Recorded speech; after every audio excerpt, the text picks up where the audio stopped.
Chapter 3. He's in there, the matron said, jerking her head towards the closet. Knows he's in trouble, so he's gone and disappeared himself, quick-like. Frogs in the beds, Kakashi guessed, judging by the high-pitched screaming from the next room over. Snakes and spiders, the matron sighed and wiped her hands on her apron. Uzumaki Naruto, she said sternly, her voice rising. There's someone here to meet you. Get out of the closet, quickly. Done wanna. Uzumaki, if you don't get out in 5 seconds. Kakashi laid a hand on her arm and smiled at her. I'll handle this, Hori-san, he said pleasantly and made his casual way towards the door, hands shoved into his pockets.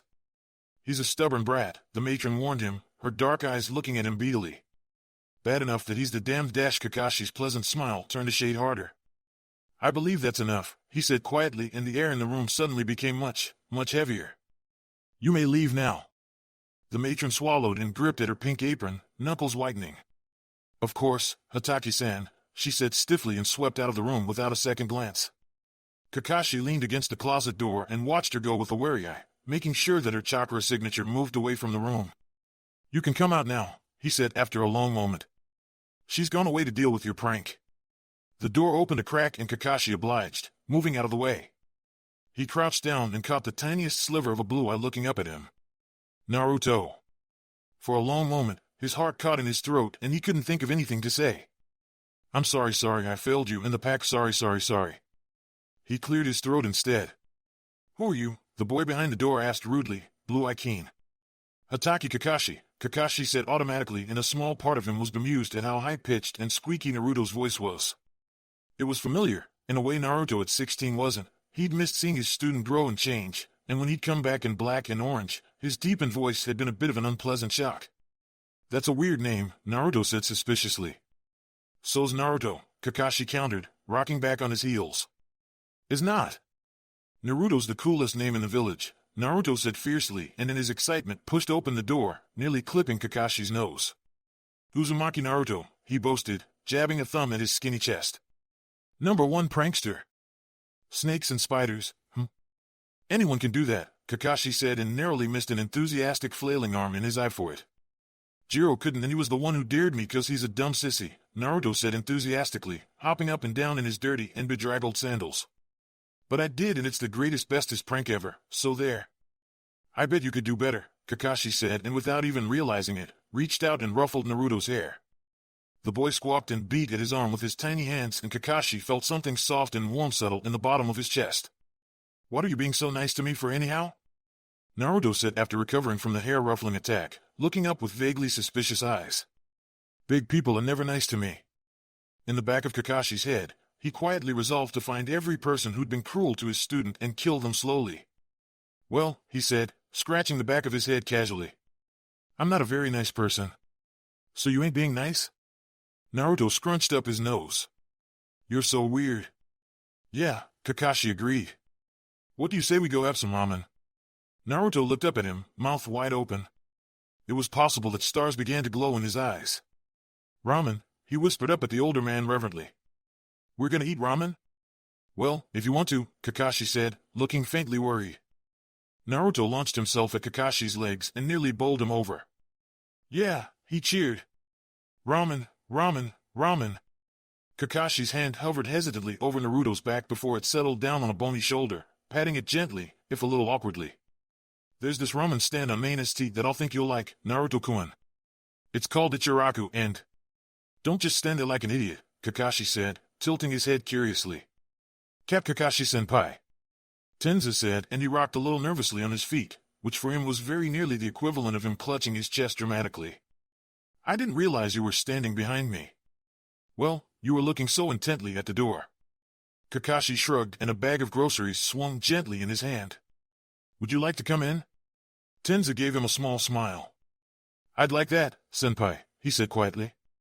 He stepped back from the apartment door as Kakashi casually flicked through a series of hand seals, the door jamb glowing a dull blue for a brief moment before fading back to a normal brown. A-rank security seals, senpai, Tenza noted, his dark eyes keen. I have important things that I'd like to keep an eye on, Kakashi said and opened the door. Within seconds, his important thing collided violently with his knees, a blur of yellow and orange and brown fur. Kakashi ni San, Naruto bellowed and Ryu added to the chaos with his own happy yips. You're home. Hello, Naruto-kun, Kakashi said mildly and bent down, patting Naruto's spiky hair. The bag of groceries hit the floor with a clunk and Ryu's ears picked up. Food, food, food, food, he barked excitedly and dashed over to the bag. Hey, Kakashi protested as Ryu dug through the bag with his large black nose. Ryu, no, that's going to be our dinner. Tenzo rescued their food with a deft hand, winding his way around Ryu's wriggling body with an ease that came with long experience. Hello, Ryu-chan, Tenzo greeted the dog warmly, scratching at his tattered ears. It's been a while, hasn't it? Ryu agreed enthusiastically, drooling spectacularly all over his Kohai's face. You would hardly think that he was a ferocious 100-pound ninken if you looked at him now, wriggling about like an overgrown puppy. Hey, Nissan, who's this? Naruto regarded Tenzo with curiosity, twisting around Kakashi's legs to peer up at the stranger with wide eyes. He's a ninja, he shouted, catching Tenzo's forehead protector. Like you, Kakashi Nissan. Tenzo's eyes widened a fraction and he gave Kakashi a look. Kakashi smiled back at him, his eye curving cheerfully. Naruto-kun, this is Tenzo. He's a friend of mine. Interest piqued, Naruto sidled up to the older boy, hands clasped behind his back. You're Kakashi Nissan's friend? He asked seriously. He's my senpai, Tenzo just as gravely and bent down a little, bracing his hands on his thighs. A senpai? Wasa senpai? Like a friend, Tenzo considered, his eyes thoughtful. But also like an older brother, too. Someone who's more experienced and older than you at school or at work. Naruto said and then tugged expectantly on Tenzo's pants. Come on, I'll show you the cool shuriken Nissan bought me. They're super sharp so we have to extra careful, but Kakashi said we could train with them and then next year I'm going to go to the academy and become a ninja like you and Nissan. Kakashi watched with a quiet amusement as Naruto dragged a rather overwhelmed Tenzo to his room, Ryo following the two obediently, tail wagging. Protect them, the voice in the back of head whispered. You promised. He thought this was a good start. Tenzo groped for the right words, cupping his mug of tea. Kakashi nodded in agreement. He's Naruto, he said simply and sipped at his tea. He reminds me of Uzumaki-san, Tenzo said, absently rubbing the rim of his cup. She was very kind to me when Yandame-sama brought me to the hospital. It was hard to describe Kushina-san. Bright and angry and so strong. She'd bought him ramen and read him the tale of the gutsy ninja during hospital stays. She was the one who had taught him his first seal, a simple protective symbol that could be carved into wood. And so very much like her son, Uzumaki Naruto. Naruto reminds me of her, Tenzo said wistfully. When he smiles. Tenzo's eyes sharpened and he looked up at Kakashi, eyes missing nothing. You left for him. It wasn't a question. Kakashi's silence was answer enough. Tenzo breathed out slowly and then smiled, hiding it behind a quick sip of tea. It's good to see you of the armor, he said. How's Genma doing? Kakashi asked lazily, accepting Tenzo's tacit approval. Terribly well, Tenzo grinned and Kakashi could see traces of Yamato's demon face in his eyes. The rookie was growing up. He hates it of course, complaining about the paperwork and the responsibility, but he's doing well. Genma was already mothering the team as it was. The position just gave him a little more authority to do so. Kakashi was silently grateful that he didn't have to listen to Genma nag about chakra exhaustion at him. And the rookie? Bugs in his locker, mud on his armor and fake exploding tags on his kunai, Tenzo said proudly, looking very glad to lose rookie status after a good 8 months of ribbing from the other members of Delta Squad. I bet he's enjoying that, Kakashi said dryly. He set this genjutsu on Raidu-san when we were at the mess hall, made him think he was talking to Kyoko-san, Tenzo said, eyes bright. The tea sloshed a little in his cup as he leaned back in his chair in satisfaction. He was flirting with the salt shaker, the entire time. Clever Itachi. He's a good boy, Kakashi said. Even if he did beat my record. He's not as good as you, of course, Tenzo said loyally.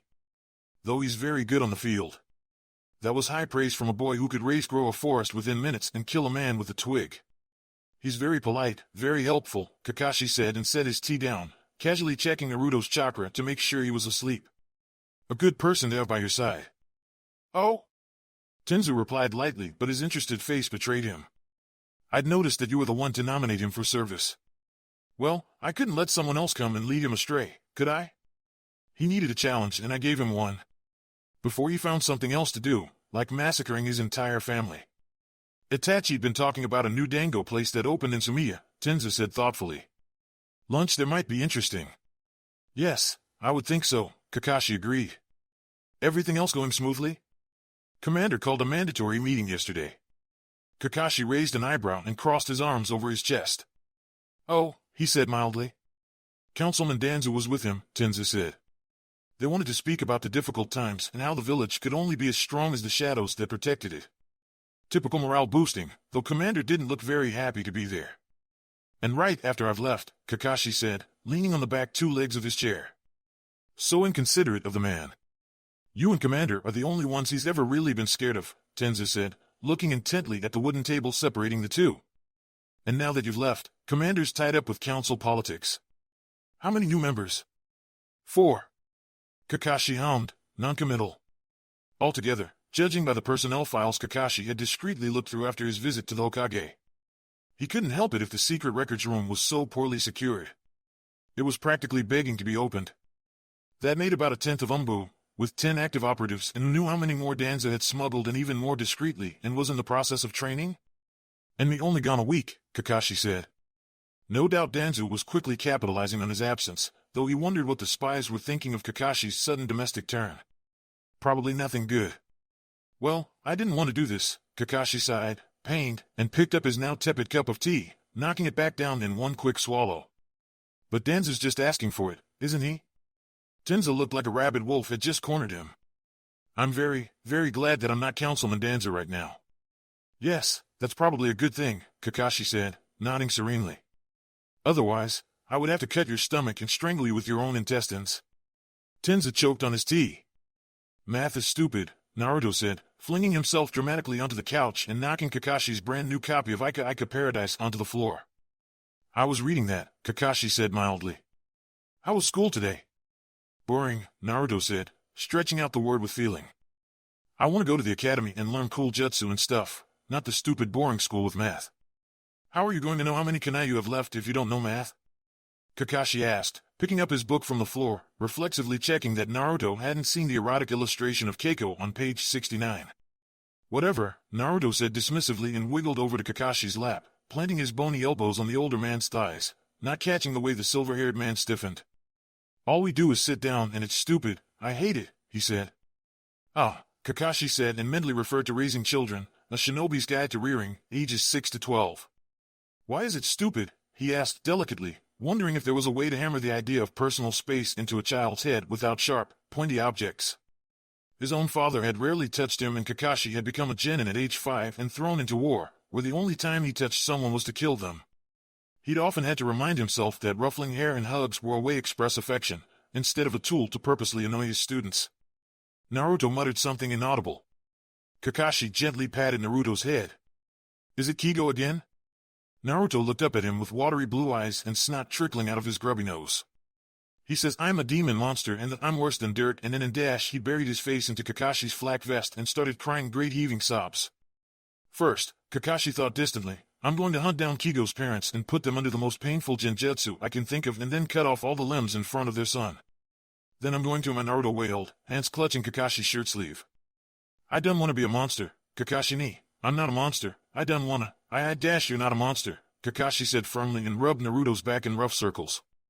You're a 6-year-old boy who likes ramen and pranking too much to be a monster. Kigo's wrong, Naruto-kun. He's wrong. But why does everyone hate me? Naruto sniffled, dribbling snot and tears and saliva all over his vest. Kakashi supposed that it was better than blood and piss. That, I can't tell you, Kakashi said after a long silence. It's very complicated, and it's something I can only tell you when you're much older. But, I can tell you that not everyone hates you.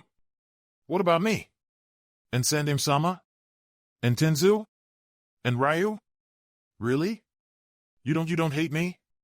Naruto said hopefully and scrambled upright in his lap, craning his neck up to meet Kakashi's eyes. I could never hate you, Kakashi said quietly and gently wiped Naruto's nose with the end of his sleeve. I don't hate you neither, Naruto said a little shyly and launched himself at Kakashi's neck, squeezing tight. If Obito's eyes started secreting tears, well, Kakashi figured it was the Sharingan acting up again, chakra coils irritated. He ignored the fact that his other eye, his normal one, was tearing up as well. Just dust. Chakra irritation. His arms closed around Naruto's tiny body and held him tight. Hey forehead, what are you reading? Some dumb book again, Huh? Gonna be a ninja, dumb forehead girl like you? Dust rose up in her eyes and Sakura blinked furiously, trying to hide behind the large book she'd borrowed from the library. Look, she's trying to hide her big ugly face behind the book.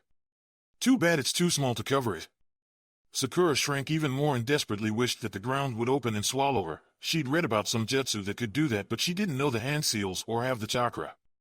She was just some dumb civilian girl with a big ugly face. Even when she scrunched her eyes tight, the tears came. Look, look! The dumb girl's crying. Look at her stupid crying face. More dust came flying at her and little pebbles and sticks, some thrown hard enough to scrape her cheeks. You can't hide from us, ugly forehead dash, you big dumb bully. Sakura peeked up from behind her book and saw a small blonde whirlwind rocket into Ami's face, fists flying furiously. You shut up about her. Ami staggered back, blood spurting from her nose, knocking Miko and Kyoko right onto the ground. My knee! Miko screeched, clutching piteously at the tiny scrape on her leg. Good, Sakura thought viciously and lowered her book even more. You stupid demon monster! Ami shrieked, clutching her nose. I'm going to tell Papa and he's going to hurt you so bad. Naya Naya Naya. The blonde boy sneered, sticking his tongue out and stuffing his thumbs in his ears. Sakura stifled a giggle. Tattletale, Tattletale, run away Tattletale, he chanted, hopping from one foot to another. Ami gave him one murderous look before stomping away, Miko and Kyoko quick to jump up and follow obediently at her heels. You okay? Her blonde hero scratched his head sheepishly, and up close, Sakura could see that it was Uzumaki Naruto, class clown and troublemaker from the temple school. He always played by himself and made stupid fart jokes, and none of the girls liked him, especially stupid Ami. But he had called Ami dumb and punched her nose, saving Sakura. She put down her book and swallowed nervously. Thank you, she muttered and patted her bangs down over her forehead. Hey, I'm Naruto, what's your name? Sakura, she said shyly and stood up, wiping the dust off her face with a grubby sleeve. We're in class together at school, she added in a quiet voice. Eh? Naruto squinted at her and leaned in, whiskers all scrunched up. We are? Yeah, Sakura nodded. You got in trouble today for punching Kigo, remember? Kakashi said if I had a reason then I can punch anyone all the time ever. Naruto said defiantly, hands at his hips, chest puffed out. Really? Naruto deflated. I think so. He scratched his head. Kakashi used lots of long words and stuff, but he definitely said I could punch him. My mama doesn't like it when I get dirty and fight, Sakura offered and poked at her dirty dress a little sadly. But getting dirty and punching is the bestest ever. Naruto said, hopping up and down on his feet. Hey, you want to play with me? We have a ninkin back home and lots of cool books, and Kakashi got me shuriken and stuff so's I can train and become the Hokage. Ninkin? Sakura asked, her ears pricking up. Isn't that like a ninja dog? Yup, Naruto grinned and jammed his hands in his pockets. Wanna come? Sakura considered the boy in front of her, grubby with dirt all over his face and a big open grin and blood on his knuckles. Okay, she said and gave him a small smile. This is very sudden, Sandame-sama said, his face unreadable. Kakashi shrugged. It is my right, Hokage-sama, he said simply, standing easily in front of the most powerful man in the 5 shinobi nations without batting a lash. Of course, Sandame-sama said slowly. But there hasn't been one in over 15 years, Kakashi-kun. Well, then I guess it's about time that I've gotten around to the duty, right? Kakashi asked vaguely, surreptitiously flicking through the pages of Ika Ika in his hand. Are you sure? This will be quite a surprise to many of the council members. Good to keep people on their toes, Kakashi said, eye curving up. Sandame-sama smiled, the craggy lines of his face shifting subtly. Oh, I think I'll very much enjoy having you around, Kakashi-kun.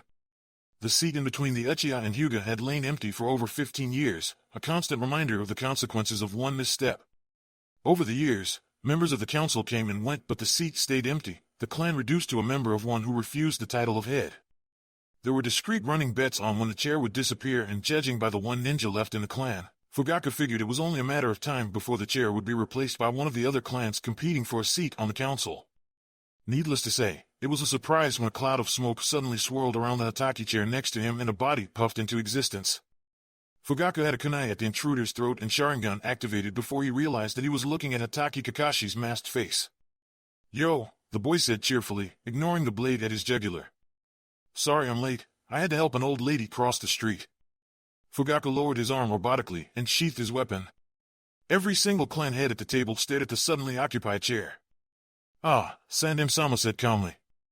Hello, Hataki Dano. Hokage-sama, Hataki Kakashi greeted. Uchiha Dano, he said, inclining his head at Fugaku. Great reflexes, he said happily.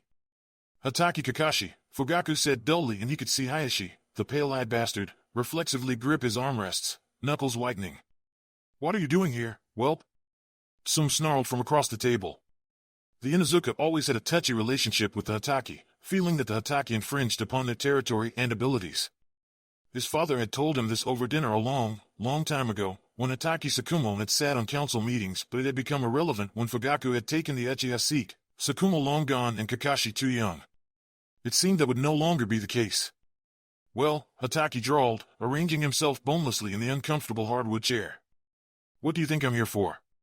You've had the right to attend council meetings and take upon the duties of clan head since you were 15, but you've never chosen to exercise it before, Shikaku said from his seat near the Hokage at the head of the table, dark eyes curious. Well, now that it's declassified, I can safely say that I was serving Umbu at the time and could not properly carry out my duties, Kakashi said, looking supremely bored. Fugaku could see a hint of orange peeking out from the Jounin's vest pocket. You have no clan to speak of, Abiram spoke quietly from his seat, glasses reflecting the fluorescent light. You are head of nothing, leader of a family long gone. Now, that is very rude, Kakashi said reprovingly, hands laced together on the table. I'll have you know I've recently adopted a ward. Danzu, the power-grabbing warmonger, finally spoke up, Fugaku noted with ill-hidden distaste. You have managed to gain custody of the Nine Tails, the old frog croaked. He is a weapon, not some orphan you can pick off the streets. Fugaku could see degrees of shock flicker across every face in the room, with the exception of the Hokage and Hataki himself. Interesting, he mused and filed the thought away for further consideration. Well, for a supposed weapon, he's been treated like shit, Hataki said, leaning his head back on the chair. The Yondaime would have wanted the village to protect and care for him, as the hero he rightly is. What would you know of the Yondaime's wishes? Some snarled, claws tapping on the table scored with kunai and years of ink marks. Hataki was the former student of Namikaze Minato, the Yondaime Hokage. Fugaku interrupted and played his first card. Inuzuka Dano. Some bared her canines at him. The Nine Tails has been present in the village since the Shodai's time, Shikaku put in lazily. A weapon that all the other hidden villages have feared. The only difference is that now the entire village knows about it, instead of just the council. The Yondaime gave us our greatest gift back to us with the cost of his life. It's only right we should take care of him and treat him not only as a weapon but as the child he is, Kakashi said. He's 6. The air in the room grew noticeably colder and Fugaku squashed the urge to flinch. By the Shodai, the bratling beside him was strong. He is a threat to the village, Danzu said, thumping his cane on the floor. Either he should be eliminated or trained into the tool that he is. Shinobi may be tools, Akimichi Chusa rumbled from his seat, but in Konoha we treat our people with pride and respect. The boy is a child and a gift from the Yondaime, as Shikaku Dano says. Akimichi nodded his head at the Nara. Fugaku's lip curled. Here was the infamous Inoshikacho alliance coming into play. I accept Hataki Kakashi's custody of the child. It seemed that the boy had the trio on his side and was deliberately antagonizing Danzu. Fugaku considered the cards in his hands. Already, power was shifting in this room, all around this strange little boy. The enemy of thine enemy is an ally, an old Iron War philosopher had written, and Fugaku certainly despised Danzu enough to consider him an enemy, always sidelining the power of the Uchiha and restricting their movements. He decided to go all in. I move to accept Hataki Kakashi as head of the Hataki clan and a formal member of the council, he announced and quietly reveled in the sharp intakes of breath he could hear. Motion recognized, Sandem-sama spoke for the first time, puffing away at his pipe. Any seconding motions? Nara raised his head. I second. Yamanaka and Akimichi nodded their heads as well, quietly muttering their assent. Next to Hataki, Hayashi tilted his head. I also second this motion. It was done. 5 clan heads had accepted Hataki's brat as well as the Hokage himself. With a keen eye, Fugaku realized that this was what the Hokage had planned from the start. Already the alliances in the clan were shifting, the old ways gone and shattered to pieces when Kakashi had appeared into the room with a cheerful smile. Clever, Fugaku allowed and cast a sidelong glance at Danzu. The old coot looked immeasurably displeased. Fugaku hid a smile. This would prove to be a very interesting month. Kakashi leaned casually against the table as everyone filtered out of the room, meeting dismissed. Sure pissed off the councilman there, he commented idly. Fugaku, the dry old stick, looked at him murderously. The councilman and I are not on the best of terms, he said stiffly. Yeah, me neither, Kakashi agreed and crossed his arms across his chest. Still gunning for the top, isn't he? I wouldn't know, Fugaku sneered and pushed his chair in. Know what I think? Kakashi leaned in closer confidingly. I think he totally has it in for you. Terrified of what you might do to him. Without realizing it, Fugaku came closer as well. Kakashi hid a grin behind his mask. Hook, line, and sinker. With power comes fear and respect. It's only right that he feels such towards the Uchiha. Above all else, Danzo values loyalty, Kakashi said cryptically, shrugging his shoulders. Loyalty to his Konoha. The Uchiha are sworn to serve the Hokage and the village through an age-old alliance, Fugaku said, red flickering in his eyes. We are loyal. Oh, I'm sure you are, Kakashi assured him, putting as much false flattery into his voice as he could muster. After all, the village is the clan and the clan is the village. The Uchiha would only hurt themselves by going against Konoha. Of course, Fugaku said, looking a little off-kilter. Anyway, I wanted to thank you for what you did, Kakashi continued, his eye curving. You didn't have to support me in my bid. It was for the benefit of the council, Fugaku said, his voice hard. I appreciate it all the same, as does the Hokage, Kakashi lied smoothly. He knows what you're trying to do, protecting the village and Naruto and all. Naruto? You know, him. My ward. Kakashi brightened. Say, would you like to visit him? You have a son around his age, don't you? Ah yes. Fugaku blinked. His name's Sasuke. His face warmed a little and his lips curled up a fraction. He'll be attending the academy next year, he said proudly. Kakashi was a little astonished to see that the other man had some sort of heart. Great, he said cheerily, recovering quickly. I'm sure they'd love to meet. How does next Sunday sound? Your place? Dinner? What? Fugaku blinked again. Great. Kakashi made a hand seal and let chakra surge around him, enveloping him in a familiar embrace. I'll see you then, Fugaku-sama. Kakashi slouched, hands shoved tightly in his pocket. He'd forgotten how exhausting it was to talk to people and pretend like he'd enjoyed it. He very much preferred hand signals and a threatening sharp pointy object in his hand. Clan head. He rolled the idea around in his head, considering. He'd never taken up the job before because, well, it had been his father's job. And when he died, there was no point, not when the Hatake name was smeared with the blood of the Third Shinobi War. But now, for Naruto, for the people he died for. There were 2 chakra presences inside the apartment. Kakashi instinctively palmed a kunai and pressed a palm against the seal, flooding it with chakra. They were undisturbed. Naruto had used the key and put his hand on the unlocking seal normally. His chakra was fine, no sense of turmoil or anxiety. In fact, it looked excited. With a frown, Kakashi probed the 2 tiny flames in the house. The other presence was familiar, the signature like an old favorite shirt he'd lost but found again, hiding in some hidden corner of his drawer. The chakra spiked again and Kakashi's heart caught in throat. Sakura. Hesitantly, he put his kunai away and unlocked the door, chest tight. Naruto, he called out, hoping that the boy didn't catch the way his voice trembled. I'm home. Kakashi ni, came the familiar shout and a tangled mess of boy and dog scampered across the hallway and straight at his knees. He reflexively braced his feet with chakra and caught the 2 with careful, welcoming hands. Hello, Naruto, he said, and for the first time all day, his guard slipped. It's very good to see you. You're back, you're back.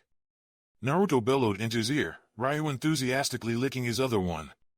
I'm here, Kakashi said and ruffled Naruto's bright yellow hair. He looked up and caught a glimpse of something pink around the corner before it disappeared with a squeak. Do you have something to tell me? He asked, standing up and walking down the hallway. Naruto stuck to his leg like burr.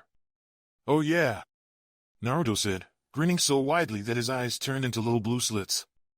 I brought a friend over and her name is Sakura and she knows all the coolest things about ninja and we were playing with Ryu and then Kakashi turned around the corner and caught sight of his little pink-haired student, sitting politely at a kitchen chair, cheeks flushed a deep red. Hello, Sakura-chan, he said and smiled. It's very nice to meet you. Nice to meet you. Sakura squeaked, covering her face with her hands. Naruto untangled himself from Kakashi's leg and ran over to Sakura, nearly crashing right into the chair legs. Hey, Sakura-chan, this is Kakashi Nisan. He's the bestest ever in the whole world ever, and he's the strongest ninja in the village. The look of embarrassment shifted into wonder, and Kakashi rubbed the back of his neck, inordinately pleased at the sight of his two little students before him. Well, I'm not that great, Naruto-kun, he said lamely. Would you like to stay for dinner? Sakura and Naruto brightened at the same time, pink and yellow twins. I'd love to, but my mama her face paled. I forgot to tell mama that I came over here to play. Her green eyes filled up with tears, and Naruto looked over at Kakashi, face pleading. Kakashi felt something in him give. All right, then we'll just have to let her know then, okay? He said and bit down on his thumb, hands running through seals with an easy familiarity. He slammed his hand down on the floor, and when the smoke cleared, he could see Pakin's familiar grouchy face. Boss, Pakin drawled, and Kakashi could hear Sakura and Naruto's twin gasps of surprise. Pakin, Kakashi grinned, chakra spiking with pleasure. It's good to see you. Yeah, the dog muttered and twisted around, giving Naruto and Sakura a suspicious look. You whelped? You? I'll explain later, Kakashi muttered hurriedly and gestured over at Naruto.